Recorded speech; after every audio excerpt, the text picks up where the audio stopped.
Number 1 start हो रहा है। थोड़ा सा मैं जूम कर दे रहा हूं ताकि प्रश्न आपको और स्पष्ट रूप से दिखाई दे। चलिए पहला प्रश्न पढ़ेंगे। देखिए पोलावरम परियोजना पूछा गया है। बताना है आपको कि पोलावरम परियोजना क्या है।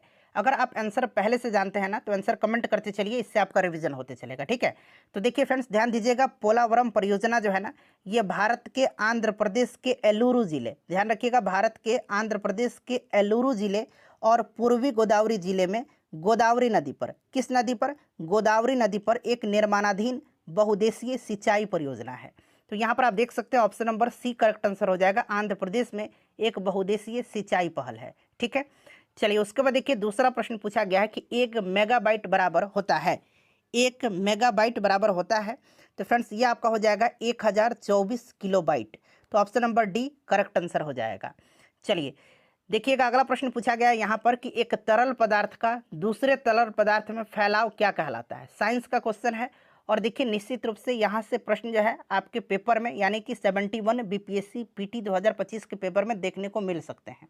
ठीक है ना, तो देखिएगा एक तरल पदार्थ का दूसरे तरल पदार्थ में फैलाव जो है ये क्या कहलाता है। तो फ्रेंड्स ये इमल्सन कहलाता है। ध्यान रखिएगा ये इमल्सन कहलाता है। ठीक है, इंपॉर्टेंट है, इसको आप जरूर ध्यान रखिएगा। साइंस वाला और करंट अफेयर्स वाला सेक्शन बड़ा इंपॉर्टेंट है। चलिए और देखिए इससे पहले मैंने आपको डीएसओ का पेपर कराया हुआ था जो एग्जाम 3 अगस्त के दिन हुआ था। तो अगर आपने नहीं देखा है तो जाकर के देख लीजिएगा। बिहार हिस्ट्री मैंने आपको 38वीं बीपीएससी से लेकर के 70वीं बीपीएससी री एग्जाम तक जितने भी बिहार के इतिहास से संबंधित प्रश्न पूछे गए हैं, घटना चक्र का नया बुक मैंने आपको कवर कराया हुआ है बिहार इतिहास का, जाकर के देख लीजिए। पूरा घटना चक्र मैं आपको कवर करवाऊंगा। चलिए उसके बाद देखिएगा थोड़ा सा छोटा कर दे रहा हूं ताकि सारा ऑप्शन यहाँ पर स्क्रीन पर एडजस्ट हो जाए। ठीक है, अब पढ़िएगा। यहाँ पर कहा जा रहा है कि लुईस के सिद्धांत के बारे में निम्नलिखित में से क्या गलत है। लुईस के सिद्धांत के बारे में क्या गलत है। तो देखिए ऑप्शन ए पढ़िए, इसमें कहा गया है कि अम्ल एक यौगिक है, ठीक है, जो इलेक्ट्रॉन युग्म को स्वीकार करता है। बिल्कुल ये सही दिया गया है, इलेक्ट्रॉन युग्म को स्वीकार करता है। इसमें प्रोटॉन के हस्तांतरण की अवधारणा का उपयोग किया गया था, ये स्टेटमेंट आपका गलत दिया गया है। ठीक है ना, इसमें इलेक्ट्रॉन की हस्तांतरण की अवधारणा का उपयोग किया गया था, ये सही है। और इसमें कहा गया है कि क्षार एक यौगिक है जो इलेक्ट्रॉन युग्म दान करता है और ये स्वीकार करता है। अम्ल, क्षार क्या करता है, तो क्षार दान करता है इलेक्ट्रॉन युग्म का, और अम्ल जो है इलेक्ट्रॉन युग्म को स्वीकार करता है। तो इसमें इलेक्ट्रॉन हस्तांतरण की अवधारणा का उपयोग किया गया था, प्रोटॉन का नहीं किया गया था। तो ऑप्शन नंबर यहाँ पर बी बिल्कुल करेक्ट आंसर हो जाएगा। चलिए उसके बाद देखिएगा क्वेश्चन नंबर 5। ठीक है ना, देखिए क्वेश्चन नंबर 5 पूछा जा रहा है यहाँ पर कि परमाणु हथियारों के निषेध पर संधि यानी कि TPNW किस वर्ष में लागू हुआ था। ठीक है, बताइएगा राइट आंसर इसका क्या हो जाएगा। परमाणु हथियारों के निषेध पर जो संधि हुआ था ये लागू कब हुआ था। तो फ्रेंड्स देखिएगा ये लागू हुआ था आपका 22 जनवरी 2021 को। तो यहाँ पर देखिए 2021 राइट आंसर हो जाएगा। और संयुक्त राष्ट्र संधि संग्रह के अनुसार इस संधि को 2017 में ही अपनाया गया था, बट 2021 में यह लागू हुआ था। ठीक है, तो ऑप्शन नंबर यहाँ पर डी राइट आंसर हो जाएगा। चलिए और यह संधि जो है परमाणु हथियारों के विकास, परीक्षण, उत्पादन, भंडारण, हस्तांतरण, उपयोग और उपयोग की धमकी पर प्रतिबंध लगाता है। तो इसे भी आप साथ साथ ध्यान रखिएगा। चलिए उसके बाद देखिए पूछा गया है कि निम्नलिखित में से कौन सा थर्मोप्लास्टिक नहीं है। इसमें से पूछा गया है कि कौन सा थर्मोप्लास्टिक नहीं है। तो फ्रेंड्स देखिए इसमें थर्मोप्लास्टिक जो नहीं है वो आपका एपॉक्सी नहीं है। ठीक है, एपॉक्सी यहाँ पर देखिए ये आपका पॉलीविनाइल क्लोराइड दिया गया है। पॉलीविनाइल क्लोराइड कभी कभी पीवीसी का फुल फॉर्म पूछ लेता है। ठीक है, तो यहाँ पर ऑप्शन ए राइट आंसर हो जाएगा। चलिए उसके बाद देखिएगा कि भारतीय किसानों को एंड टू एंड कृषि सेवाएं प्रदान करने वाला स्टार्टअप कौन सा है। इसमें से भारतीय किसानों को एंड टू एंड कृषि सेवाएं प्रदान करने वाला स्टार्टअप कौन सा है। तो देखिए इस स्टार्टअप का जो नाम है इसका नाम क्या है फ्रेंड्स, इसका नाम है आपका, याद रखिएगा, डी हार्ट।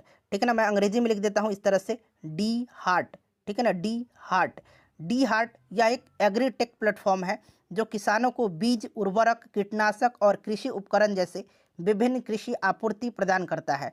साथ ही फसल परामर्श और बाजार पहुंच भी यह प्लेटफॉर्म प्रदान करता है। ठीक है, तो यहाँ पर डी हार्ट राइट आंसर हो जाएगा।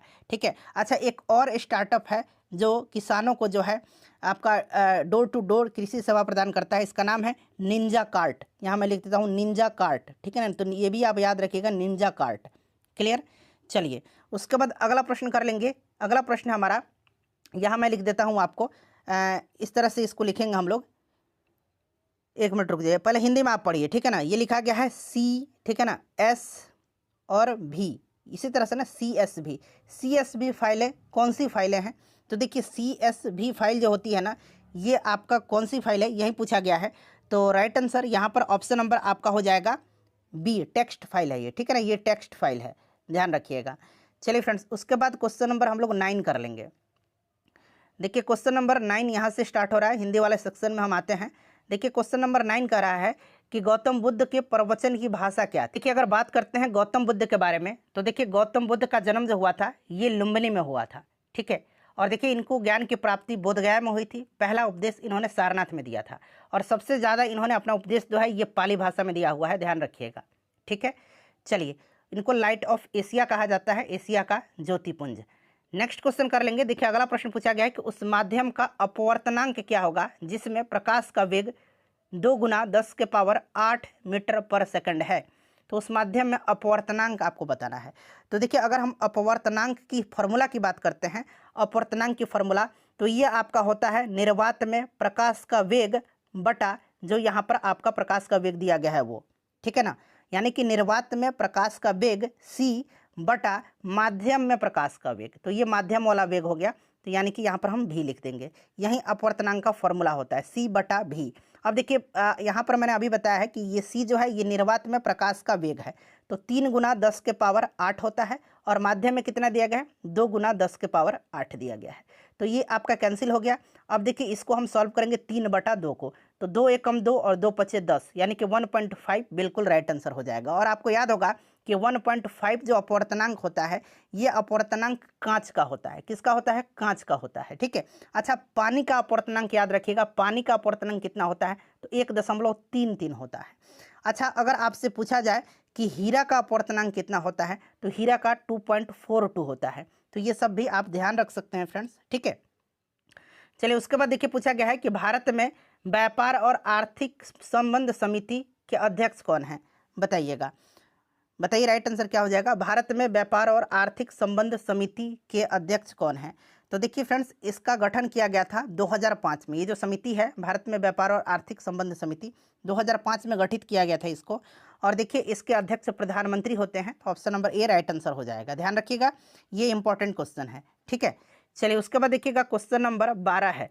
क्वेश्चन नंबर 12 पूछ रहा है कि ग्रोक क्या है? बताइएगा ग्रोक क्या है। तो देखिए ग्रोक जो है ना फ्रेंड्स, ग्रोक ये क्या है? तो ये एक आपका इसमें से ग्रोक जो है ना, ये आपका एक क्या है? जनरेटिव एआई टूल है, यानी कि जनरेटिव आपका आर्टिफिशियल इंटेलिजेंस टूल है ये, ठीक है। ध्यान रखिएगा आप इसको।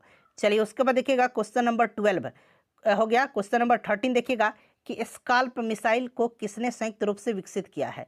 यहाँ पर देखिए अंग्रेजी में SCALP लिखा गया है, ठीक है। अब देखिए अगर हम बात करते हैं SCALP स्काल्प मिसाइल की, तो आपने ऑपरेशन सिंदूर के दौरान सुना होगा। ऑपरेशन सिंदूर के दौरान भारतीय राफेल फाइटर जेट से इस स्काल्प मिसाइल को दागा गया था, ठीक है ना।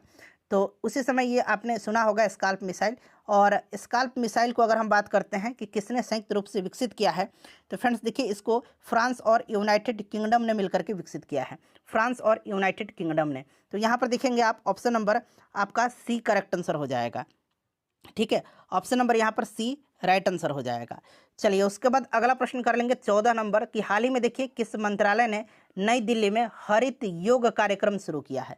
हरित योग कार्यक्रम शुरू किया है। तो देखिए ये कार्यक्रम शुरू किया है आयुष मंत्रालय ने। किसने?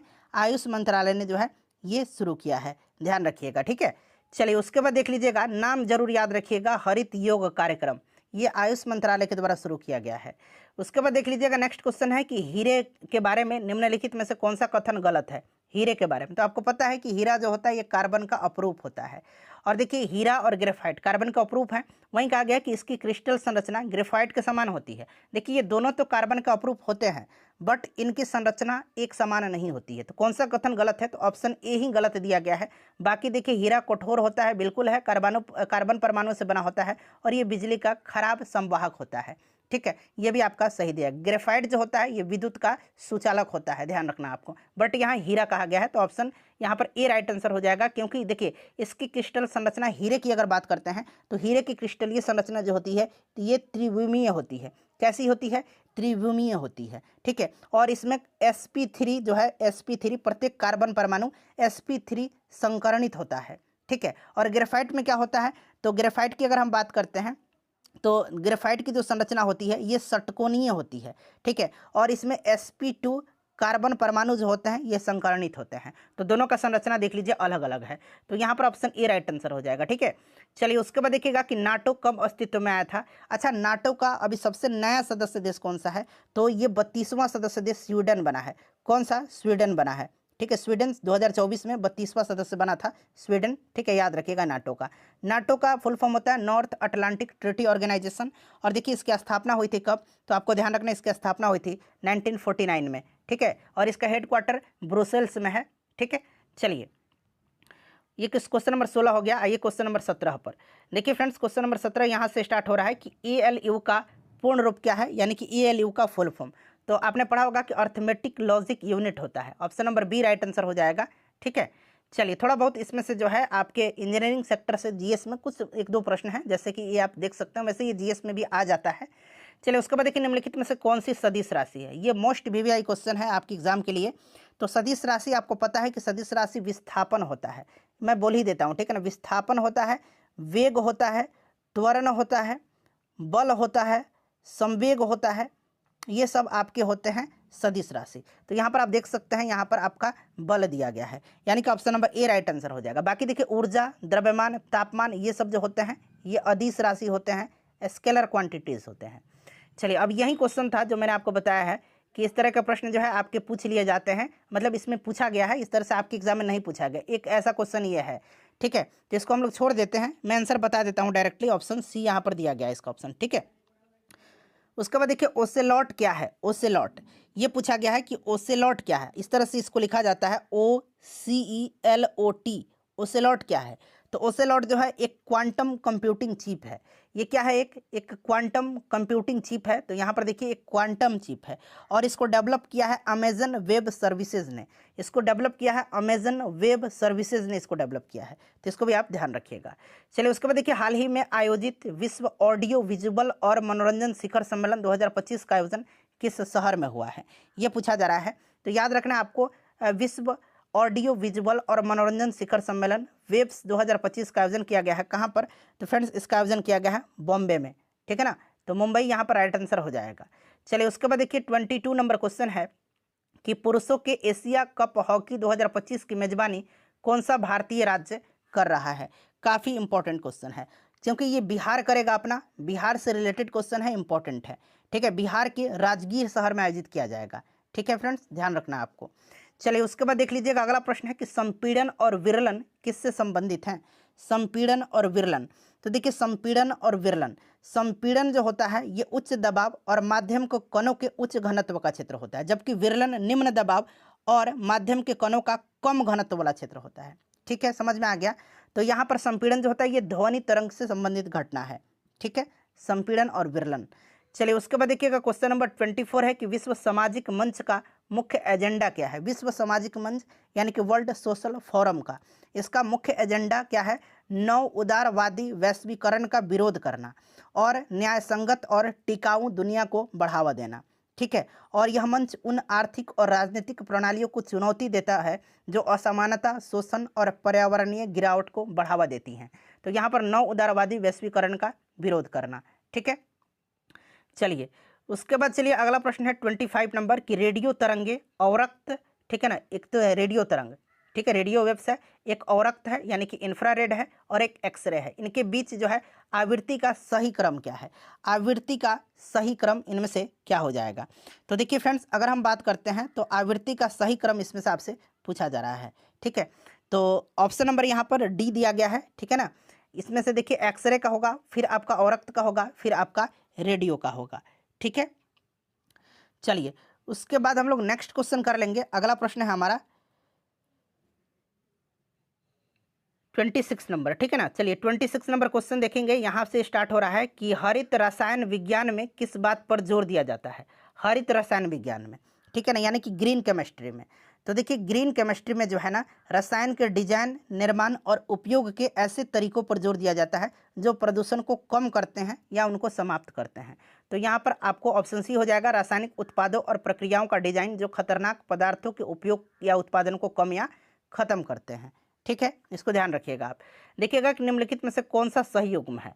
अब देखिए इसमें से अगर हम बात करते हैं स्पार्टम, तो स्पार्टम को कृत्रिम स्वीटनर कहा जाता है, ये बिल्कुल करेक्ट दिया गया। बाकी देखिए ग्लूकोज जो है ये डाइसैकेराइड नहीं है। ग्लूकोज जो होता है, ग्लूकोज एक मोनोसैकेराइड है।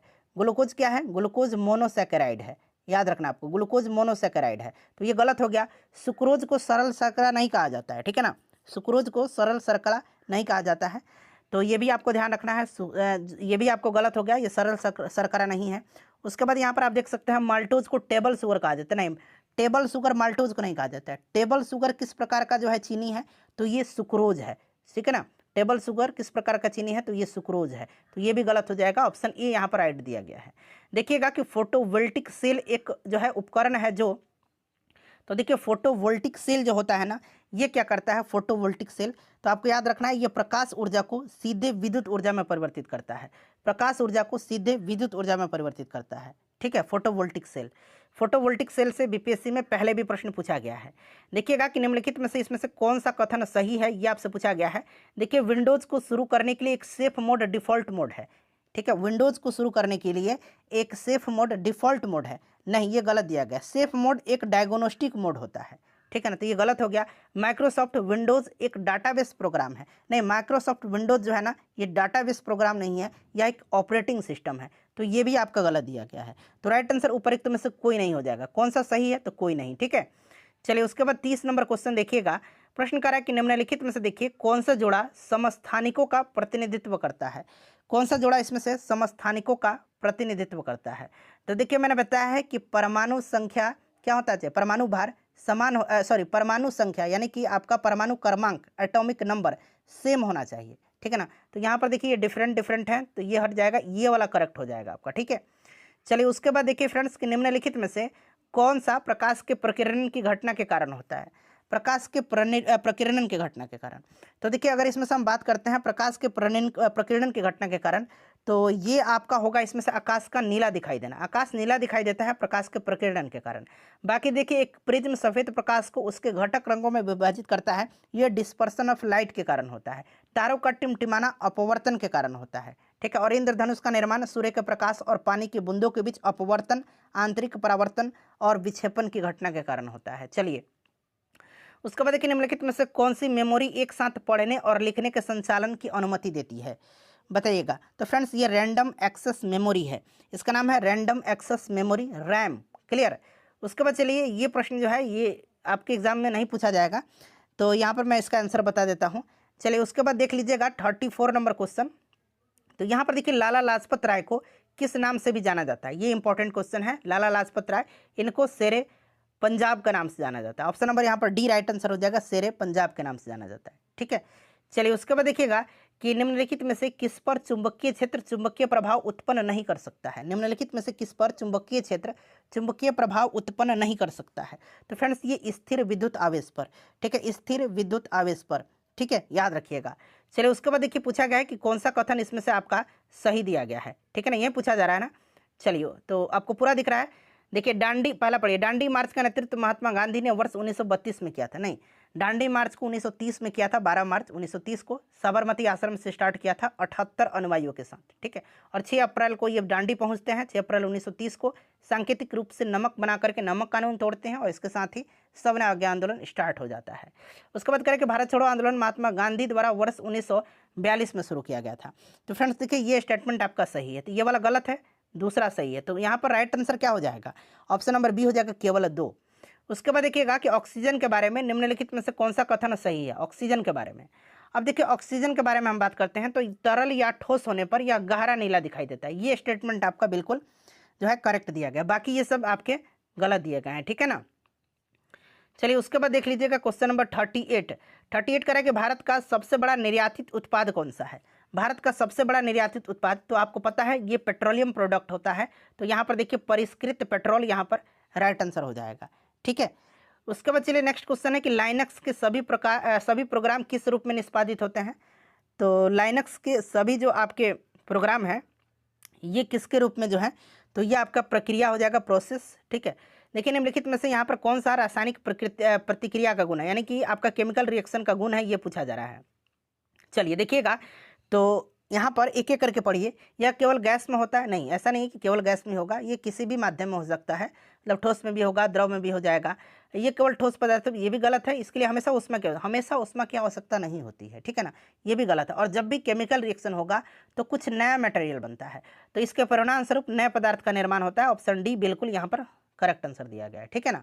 चलिए उसके बाद देखिएगा कि वर्षा संधि पूछा गया है कि वर्षा संधि क्या था। तो देखिए वर्षा संधि की अगर हम बात करते हैं ना, ध्यान रखिएगा वर्षा संधि, ठीक है, इंपॉर्टेंट है ये, मैं आपको बता देता हूँ वर्षा संधि के बारे में, थोड़ा सा ध्यान दीजिएगा। देखिए ये वर्षा की संधि जो है 1955 में ये आई थी, ठीक है, 1955 में। और यह एक तरह का, इसका आयोग ने आंसर दिया है कि यह एक आर्थिक संगठन था, ठीक है ना, यह एक आर्थिक जो है ये वर्षा संधि, जिसे मैत्री सहयोग और पारस्परिक सहायता की संधि के रूप में जाना जाता है, ठीक है। 1955 में सोवियत संघ और पूर्वी यूरोप के कई जो है साम्यवादी देशों के बीच हस्ताक्षरित एक तरह का ये आपका गठबंधन था। तो यही पूछा गया है और आयोग ने इसका आंसर आर्थिक गठबंधन दिया हुआ है। चलिए उसके बाद देखिएगा 42 नंबर क्वेश्चन, ठीक है ना। देखिए यहाँ से आपका 42 नंबर स्टार्ट हो रहा है कि भारत में राष्ट्रीय प्रौद्योगिकी दिवस मनाया जाता है। यहाँ पर पूछा गया कि चंद्रयान 3 के सफल परीक्षण की घटना को मनाने के लिए? नहीं, परमाणु परीक्षणों के सफल संचालन की घटना को मनाने के लिए बिल्कुल सही दिया गया, ऑप्शन बी ही राइट आंसर हो जाएगा। ये मनाया जाता है 11 मई के दिन, ठीक है ना। भारत में राष्ट्रीय प्रौद्योगिकी दिवस 11 मई के दिन मनाया जाता है और यह 1998 में पोखरण में भारत द्वारा किए गए सफल परमाणु परीक्षणों को सम्मान में ये मनाया जाता है।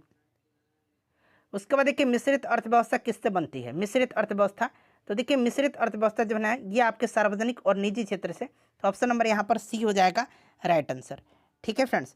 चलिए उसके बाद देखिए अगला प्रश्न कि निम्नलिखित में से कौन सा डीसी करंट का स्रोत है? डीसी करंट का स्रोत है, इसमें से डीसी करंट का स्रोत कौन सा है? तो फ्रेंड्स ये लिथियम आयन बैटरी, सिंपल भी अगर बैटरी कहा जाए तो ध्यान रखिएगा यहाँ पर लिथियम आयन बैटरी हो जाएगा। उसके बाद चलिए उसके बाद देखिए सरकार के द्वारा खाद्य भंडारण डिपो की वास्तविक समय में निगरानी करने हेतु शुरू किए गए पोर्टल का नाम क्या है? खाद्य भंडारण डिपो की वास्तविक समय में निगरानी के लिए सरकार के द्वारा शुरू किया गया पोर्टल का नाम है, तो इसका नाम है डिपोट दर्पण, ठीक है ना, इस तरह से मतलब डिपोट दर्पण, ठीक है ना, हिंदी में यहाँ पर डिपो दर्पण दिया गया ऑप्शन नंबर बी में, ठीक है फ्रेंड्स, ध्यान रखिएगा। और यह पोर्टल एफसीआई यानी कि भारतीय खाद्य निगम और केंद्रीय भंडारण निगम के द्वारा प्रबंधित खाद्यान्न डिपो के लिए एक स्व मूल्यांकन और निगरानी पोर्टल है। चलिए उसके बाद देखिएगा नेक्स्ट क्वेश्चन है हमारा क्वेश्चन नंबर 46, करें कि जैव रासायनिक ऑक्सीजन मांग जिसको कि बीओडी कहा जाता है, ये किसका माप है? बीओडी, तो ये पानी में मौजूद कार्बनिक पदार्थों को विघटित करने के लिए सूक्ष्म जीवों द्वारा आवश्यक ऑक्सीजन की मात्रा का माप है। तो यहाँ पर देखिएगा राइट आंसर हो जाएगा ऑप्शन सी, पानी में कार्बनिक प्रदूषक, जैसे मैंने अभी बताया है, ठीक है। उसके बाद देखिएगा कि निम्नलिखित में से कौन सा द्रव विद्युत का अच्छा सुचालक है? कौन सा द्रव, यहाँ पर देखिए द्रव विद्युत का अच्छा सुचालक है? तो इसमें से आपको पता है कि जो आपका साल्ट वाटर होता है, नमकीन पानी, ये आपका विद्युत का अच्छा सुचालक होता है। उसके बाद देखिए छोटी दूरी पर डेटा का आदान प्रदान करने के लिए इस्तेमाल की जाने वाली वायरलेस तकनीक कौन सी है इसमें से? तो ये आपका ब्लूटूथ है। क्या है फ्रेंड्स? ये आपका ब्लूटूथ है, ठीक है। चलिए उसके बाद देखिए ये क्वेश्चन काफ़ी इंपॉर्टेंट है क्योंकि ये इंडिया इसमें जो है, पढ़िए पहले, ग्लोबल डिजिटल वेलबींग इंडेक्स 2025 में भारत का स्थान पूछा गया है।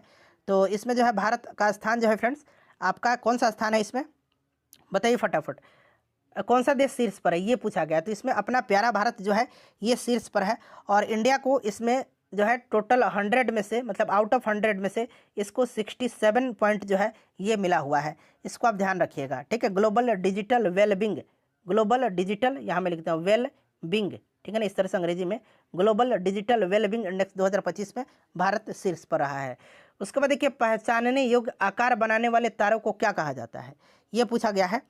तो फ्रेंड्स इसको क्या कहा जाता है? 50 प्रश्न ही पूछे जाते हैं इसमें, तो मैंने 50 आपको करवा दिया। देखिए इसको कहा जाता है, आपको क्या कहा जाता है? इसको तारामंडल कहा जाता है, ठीक है ना, इसको कहा जाता है आपका तारामंडल। सेशन को लाइक कर दीजिए और इसको शेयर कर दीजिए।